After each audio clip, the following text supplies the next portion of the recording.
Alright, so the first thing we gotta do is get this cover off. Pop off the screwdriver.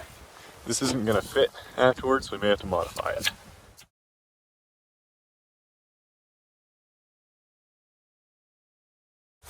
Probably gonna need some of ye old panther piss.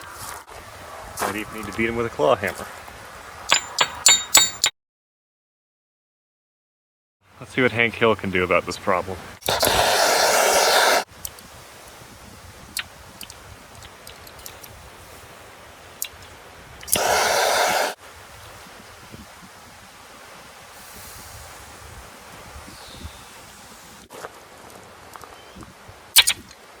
Yeah.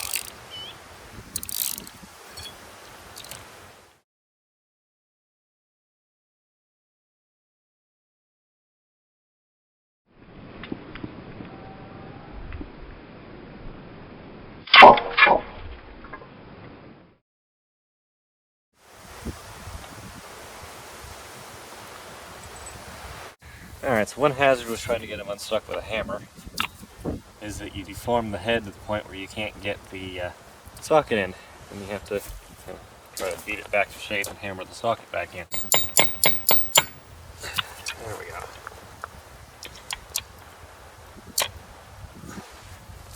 The deeper in the hole it is, the better.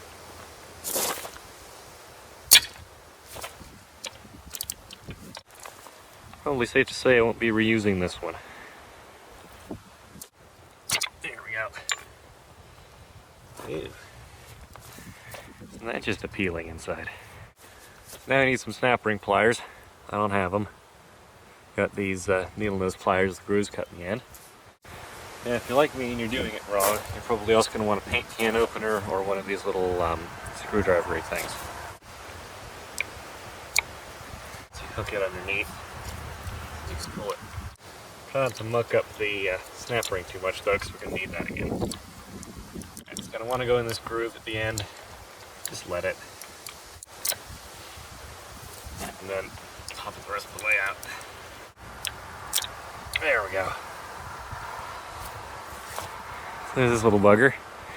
You can get new ones, but if you don't torch it, it's probably alright. This is where it goes for auto hubs, where it goes for manual hubs. Okay, so a little more left to the hub. These bits here should more or less slide right off. There we go. You also have to get in here to do your wheel bearing or your CV axle, so if you need to do either of those, now's probably the time. Alright, so now I need to pull out the kit. I got the Mile Marker Supreme hubs, which have the silver faces on them. They have some that are gold anodized, but like this look like hell, so I didn't get them. Paid, I think, 140 something off eBay.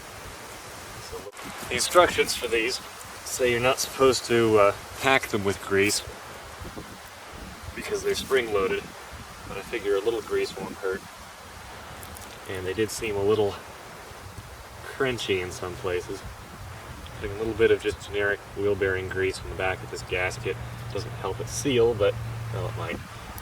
I'm just using it to hold it in place so I don't have to screw around with it.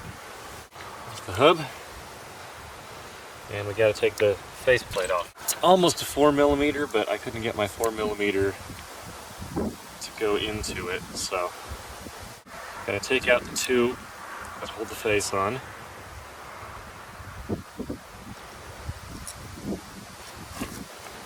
This side, face off. And here's the inside of it. This splines to the shaft. This bit here slides up and down. When it slides all the way down, it engages. So, put it on, you'll notice this actually turns pretty freely. The other one was a little grainy, so I put a little more grease back here, but this one looks like it's got it already. That's good. This is how they work when they're free running. And there we go. When that pushes in, it's not going anywhere. So, it's free running again. So it's sprung out, and these are springs as well, so it's actually sprung in. Sprung either way, that way if it gets bound up under torque load or if it doesn't align quite right at first, it can pop in whenever it can. The gasket is a little wider inside than it needs to be. This isn't going to fit all the way on perfectly. Just slide it into place and it'll snug up as you tighten it. Comes with new bolts and new lock washers. The old bolts didn't have lock washers. As with anything else, you want to get them all threaded before you tighten any of them. These are the same size as the ones I mangled. Same 6mm. Snug up blood or grease. Get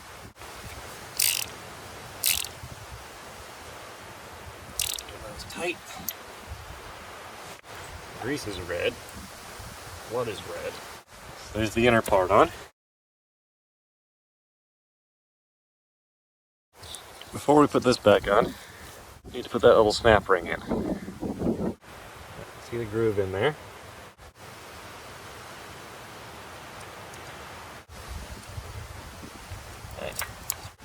Alright, so this is the outer part.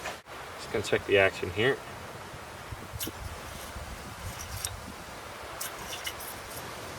Yeah, it's better than the other side was, just a little crunchy. And I'm gonna put a little bit of grease where these sliders are. The threads here. A little bit on this rod that it slides on. A little bit on these ends. There we go.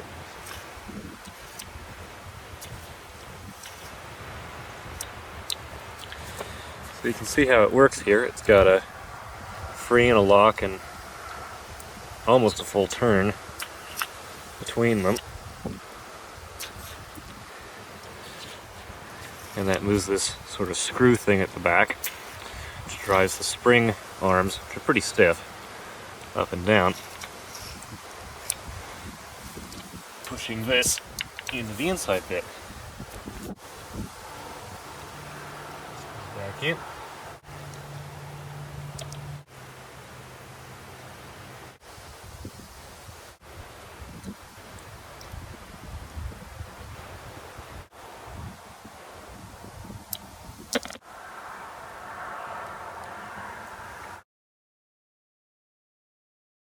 Alright, so my dad and I got the hubcap modified.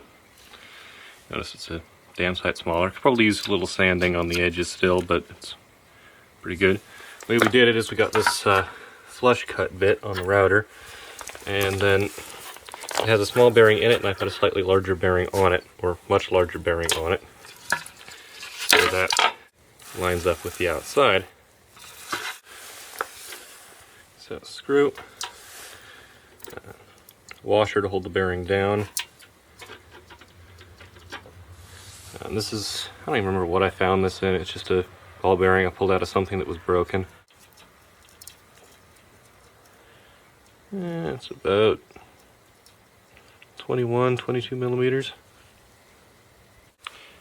And here's the stock bearing, and another washer I put on the bottom to hold the two. So that's how it is stock, just the bearing and the screw.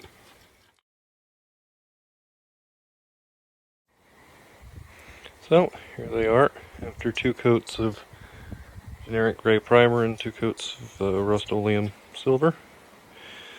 They're not perfect, but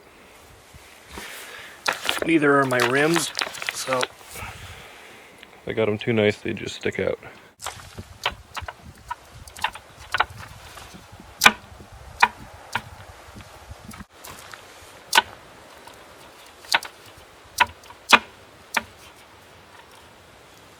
Alright, so to test the hubs, gotten it stuck.